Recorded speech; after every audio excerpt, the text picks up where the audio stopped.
안녕하세요, 일렉트로캠입니다. 오늘은 이 셀프 드라이빙 카, 그러니까 자율주행 서비스를 일종의 로봇 택시죠. 이것을 1, 2년 안에 이제 상용화를 하겠다는 회사가 있어서 한번 알려드릴까 합니다. 이제 블룸버그에서 나왔는데 보야지라는 회사입니다. 근데 제가 지난 영상에도 누누이 말씀드렸듯이 이게 로봇 택시라는 게 1, 2년 안에 될 것도 아닌데 어떻게 이런 걸 상용화 하겠냐는 건데, 결국 요점은 여기 나와 있죠. 그러니까 도시가 아니라 타겟팅이 나이 드신 분들이 이제 은퇴하셔가지고 교외에 사시는데 좀 한적한 데를 타겟팅해서 지금 1, 2년 안에 로봇택시를 상용화 하겠다는 겁니다. 신기한 게 이 회사 홈페이지에 가보니까 정말 시종일관 나오시는 분들이 젊은 분이 단 한 분도 안 계시더라고요. 그러니까 홈페이지에 이런 자기 회사 설명, 테크놀로지 설명, 뭐 이런 것들이 있는데 다 첫 화면부터가 할머니, 할아버지 분들이십니다. 그리고 좀만 읽어보면 이렇게 정말로 아예 이 회사의 첫 번째 고객은 연세가 있으신 분들이란 걸 알 수 있죠. 이제 미국이 2060년에, 그러니까 미국도 사실 늙어가고 있습니다. 그러니까 인구 구조가, 한국은 제가 듣기로는 정말 이게 급속화되고 가속화되고 엄청 빠르다고 들었는데, 미국이 선진국 치고 고령화 사회로 진입하는 속도가 좀 느린 것 뿐이지 미국도 점점 나이 드신 분들의 인구 밀도가 더 늘어나고 있는 건 맞습니다. 인구의 어떤 구조죠. 밀도라기보다. 2030년에 보면 지금 65세 분들이 더 늘어나는 것을 볼 수 있죠.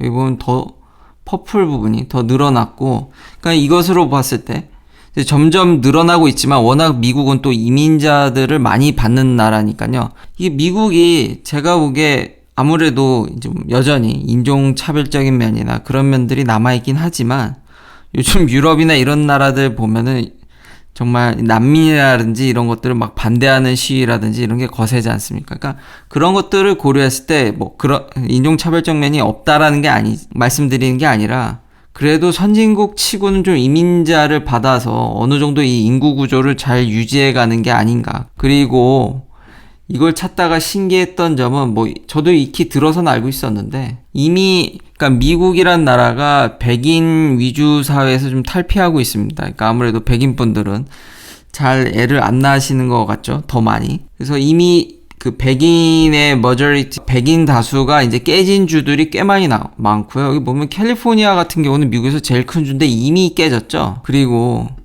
참 신기했던 게 당연히 백인 분들은 다 이제 할머니, 할아버지 분들만 2018년 데이터입니다. 근데 정말 놀랬던 거는 이 히스패닉 분들, 아니 어떻게 커먼 에이지, 그러니까 가장 그 인종의 흔한 에이지가 이게 11살이 나올 수 있는지, 얼마나 아이를 많이 낳으시면 이게 가능한 수치인지 깜짝 놀랐습니다. 그러니까 흑인과 에이시아는 그래도 20대 후반 거의 이제 30대에 가 있는데 백인은 2018년에 여기면 지금 아마 2020년 넘어가면 워낙에 이제 출생률이 낮으니까 이제 60세를 넘어갔을 걸로 이제 추정이 되는데, 야, 이거 11살은 보면서 굉장히 좀 놀랐습니다. 자, 그럼 다시 이제 보야지로 돌아와서, 이 보야지라는 회사가 일종의 이제 스타트업인데 이 차를 보시면 이거 굉장히 어디서 많이 봤던 차죠. 예, 이거 웨이모가 썼던 차입니다. FCA 그룹과 이제 컬래버레이션을 해서, 그래서 이제 웨이모랑 비슷한 건 알겠는데 웨이모는 이제 제기어 아이페이스로 갈아탔죠. 근데 굉장히 웨이모랑 흡사한 것을 볼 수 있습니다.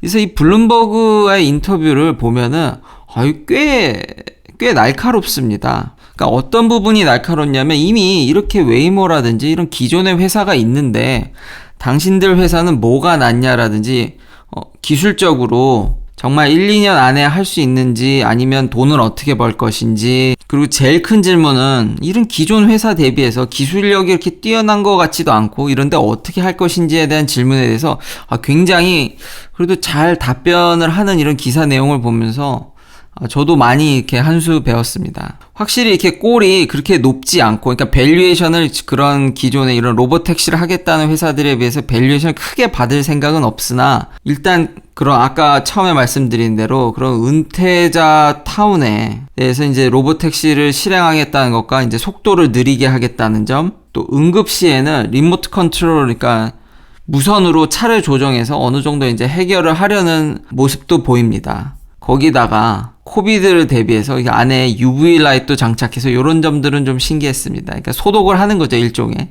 균을 소독해서 계속 무인 택시로 이제 돌아다닐 수 있도록. 근데 이 회사가 아직 뭐 캘리포니아나 이런 주정부로부터 완벽하게 허가를 받은 건 아닌데요. 그래도 이런 타운에 한정돼서는 어느 정도 허가를 받아서 이제 바로 진짜 조만간 서비스를 하려고 되게 노력을 하는 것 같이 보입니다.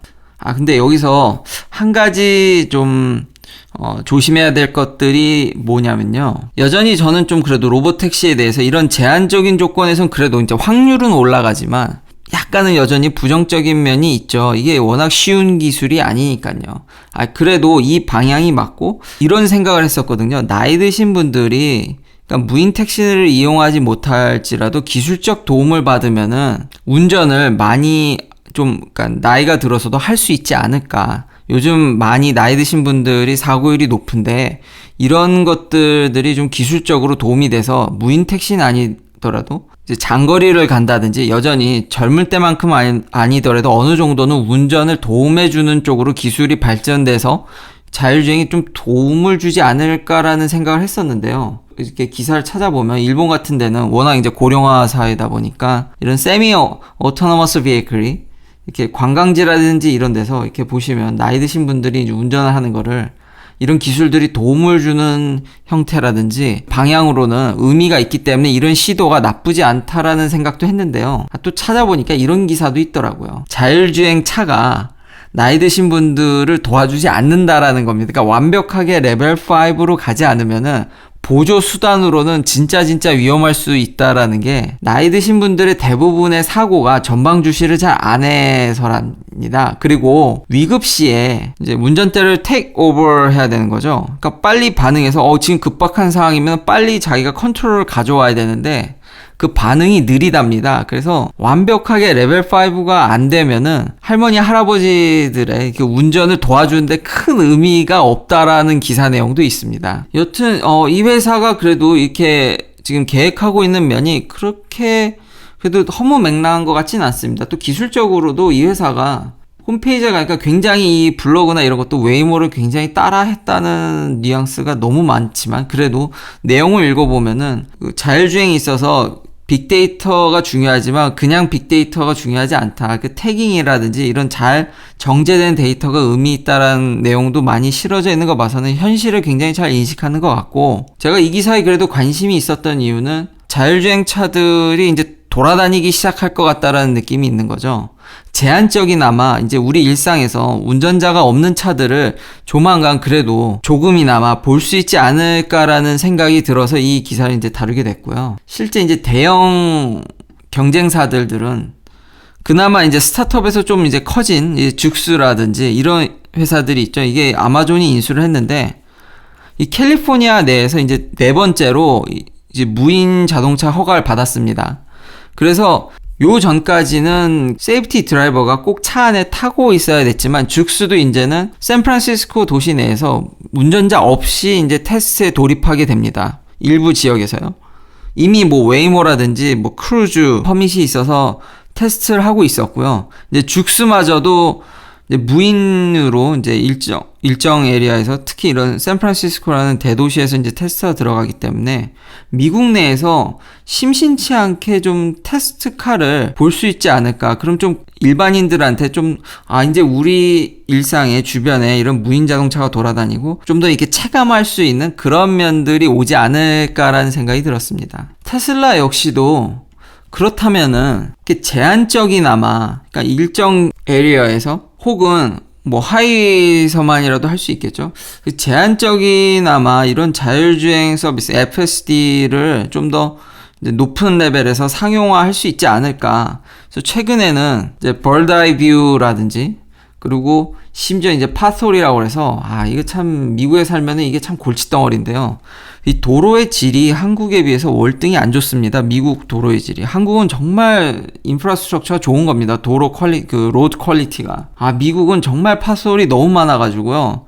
심지어 저도 차 휠을 한번 깨먹은 적이 있습니다. 그러니까 차들이 많아서 그런지 너무 이게 안 좋은데 그래서 맨날 부모님들이 오시면 왜 이렇게 미국 하이웨이는 쿵 이러냐고 그런 말씀을 많이 하시는데, 이런 것들을 미리 카메라로 파악을 해서 피하겠다는 건데, 테슬라는 라이다를 쓰고 있지 않죠. 이제 수도 라이다라 그래서 전에도 제가 이거 말씀드렸는데, 카메라를 이용해서 약간의 이제 라이다 같은 효과를 내서 라이다 없이도 이제 라이다를 흉내내는 그 물체를 3D로 이제 인식하는 그런 테크놀로지인데요. 과연 조만간 이게 업데이트가 된다고 하는데 어디까지 될지 저도 기대는 되지만, 그래도 이성적으로 판단하면 그래도 너무 과신하면 안 되겠죠. 그래도 이제 한 달 만에 오는 그 업데이트를 기대하면서, 테슬라도 이런 나이 드신 분들을 위한 타운이나 좀 한적한 타운이라든지 어떤 제한적인 서비스로 시작하지 않을까, 테슬라도 이와 비슷한 형태로 흘러가지 않을까라는 생각이 듭니다. 긴 영상 시청해 주셔서 감사합니다. 내일도 테슬라 관련 이야기들로 찾아뵙겠습니다.